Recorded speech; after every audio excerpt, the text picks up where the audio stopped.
शक्ति की देवी पार्वती का एक रूप इतना भयानक और रहस्यमय है कि स्वयं देवता भी उससे भयभीत हो उठे थे। यह रूप था महाकाली का, जो शक्ति, क्रोध और विनाश की चरम सीमा का प्रतीक है। यह कथा असुर रक्तबीज से जुड़ी है, जो देवताओं के लिए अभिशाप बन चुका था।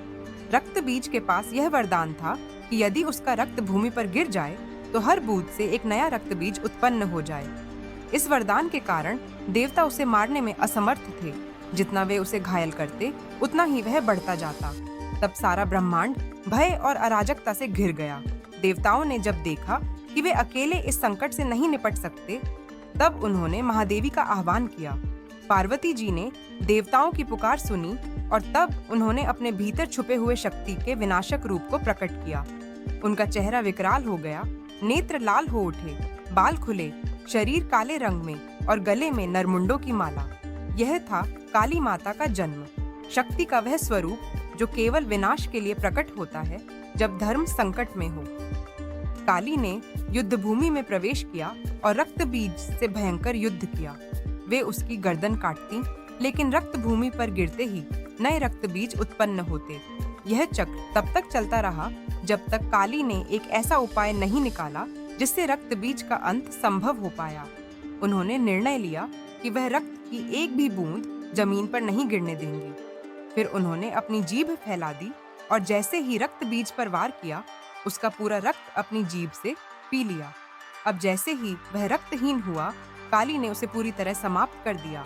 लेकिन यह युद्ध और शक्ति का रूप इतना भयानक था कि वह रुक ही नहीं रही थी। उनकी विनाशकारी ऊर्जा पूरे ब्रह्मांड को निगलने को तैयार थी। देवता भयभीत हो गए और महादेव से विनती की कि वे ही देवी को शांत करें। तब भगवान शिव ने एक अद्भुत उपाय निकाला।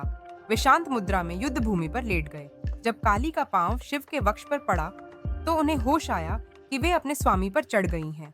तब उन्होंने अपने क्रोध को त्याग दिया, जीभ बाहर निकाली और शर्मसार होकर शांत हो गई। यही दृश्य आज काली माता की मूर्तियों में देखने को मिलता है। शिव के ऊपर खड़ी, लाल जीभ बाहर निकाले। यह रहस्यमय कथा न केवल एक असुर के अंत की कहानी है, बल्कि यह भी दर्शाती है कि हर स्त्री के भीतर एक शक्ति होती है, जो तब प्रकट होती है जब अन्याय अपनी सीमा पार कर जाए। पार्वती जी, जो प्रेम, सौंदर्य और धैर्य की देवी मानी जाती हैं, वही जब धर्म की रक्षा हेतु विकराल काली बनती है, तो वह रूप अनंत ऊर्जा का प्रतीक बन जाता है। काली का यह रूप हमें सिखाता है कि प्रेम और करुणा के साथ साथ क्रोध और शक्ति का प्रयोग भी आवश्यक है जब बात अधर्म के अंत की हो।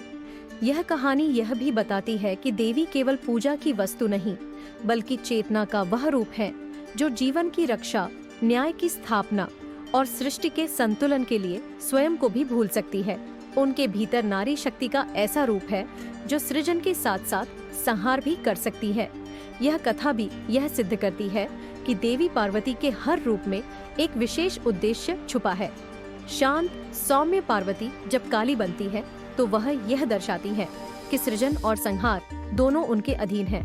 शिव और शक्ति एक दूसरे के पूरक हैं। शिव चेतना है और शक्ति ऊर्जा। जब ऊर्जा अनियंत्रित हो जाती है, महाकाली की यह रहस्यमयी कथा हमें यह सिखाती है कि शक्ति का प्रयोग संयम और उद्देश्य के साथ होना चाहिए। जब उद्देश्य धर्म की रक्षा हो तो क्रोध भी साधना बन जाता है और विनाश भी पुनर्सृजन का मार्ग बन जाता है।